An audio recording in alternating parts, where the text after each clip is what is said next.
was that? I don't know. What do you mean you don't know? Well, I've seen him around. Seen him around where? Jesus. The 1930s looked like a warm-up act compared to the 1940s. Welcome to this decade. Following a turbulent build-up, the Second World War broke out, redrawing alliances and territories. The decade was a blur of change, resiliency, and conflict. Following the damage caused by the war, new global institutions emerged, and countries re-evaluated their roles in the world stage. Prepare yourself for an exciting journey through a decade that witnessed the onset of the Cold War, the end of a world war, and the creation of the United Nations. This is a moment of great transition, and things are about to get historic.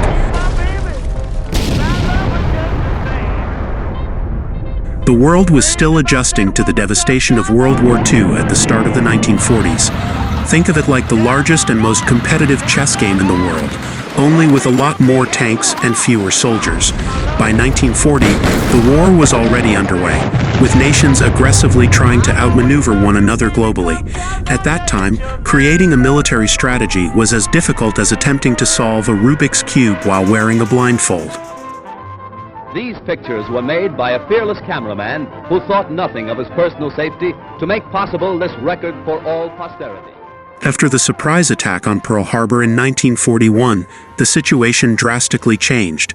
It was like discovering a pie in your face when you woke up. This incident caused the United States to get involved in the war, making it a true international battle.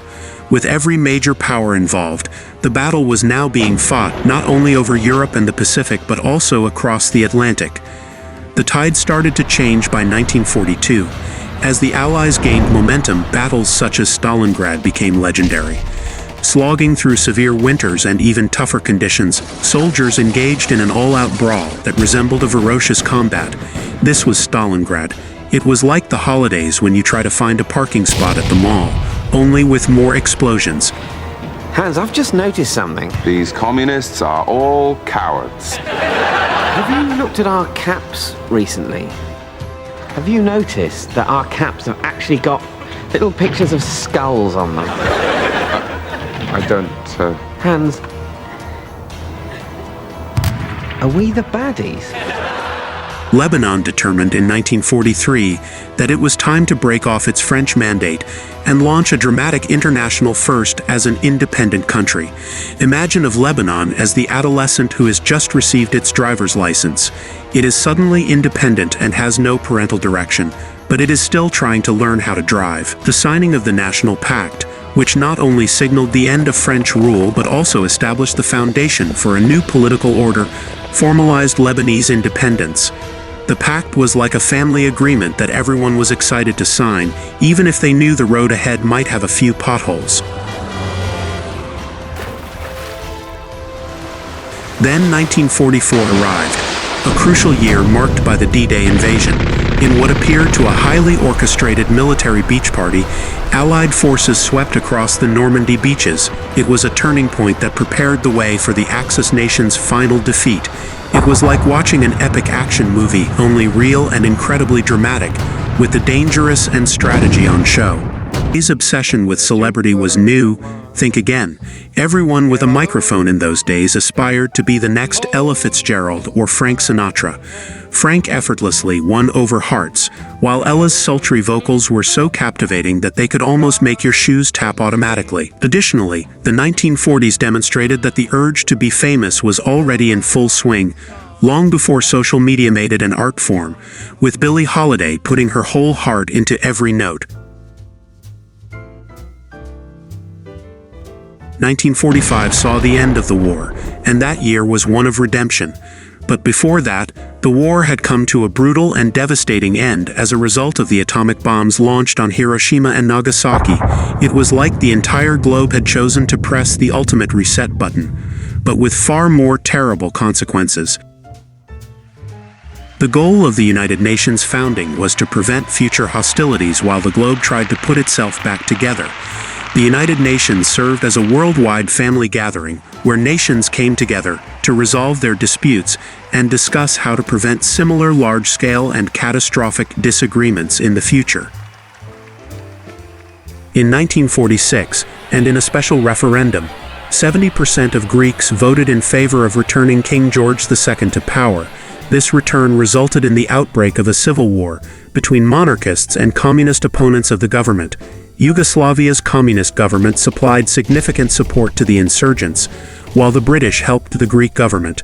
Eventually, the British told the United States that they could no longer support the regime in Greece. The Greeks publicly asked American assistance, and on March 12, President Truman addressed Congress, requesting backing for both Greece and Turkey.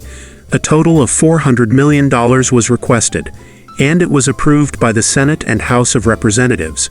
However, it wasn't only recovery and conflicts.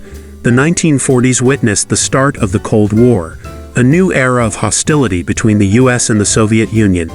Comparable to two titans facing off, both sides had built up arsenals and competing for supremacy in the world scene. Decades of political and military theatrics were made possible by the Cold War.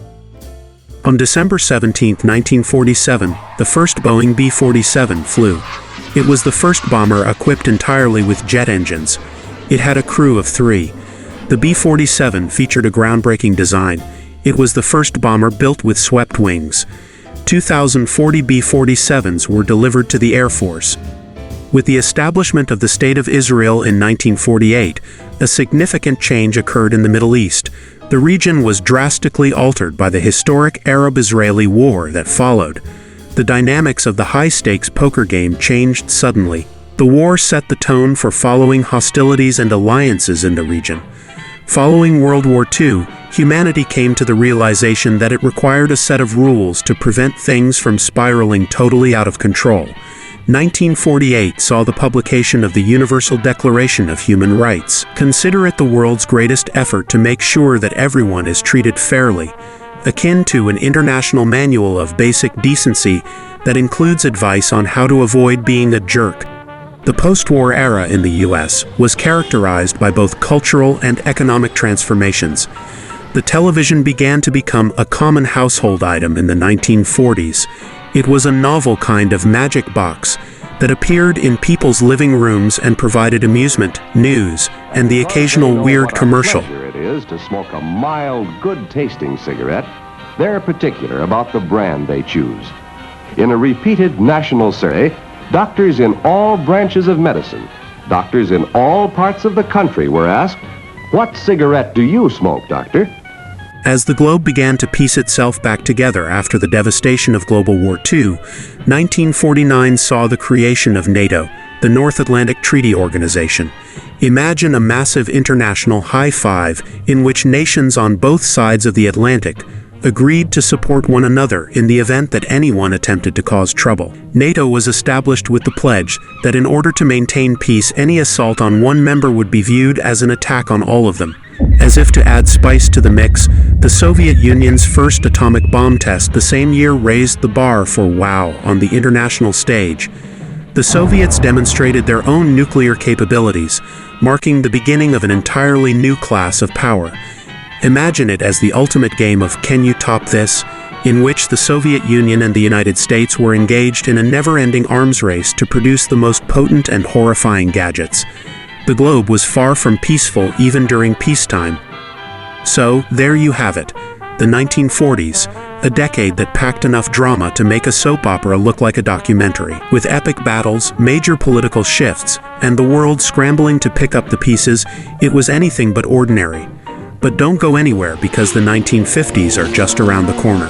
Get ready for a decade of rock and roll, space races, and a whole lot of new trends. Oh, listen to the band, how merrily they play. Oh, don't you think it's grand? Hear everybody say, oh, listen to the band. Who doesn't love to hear?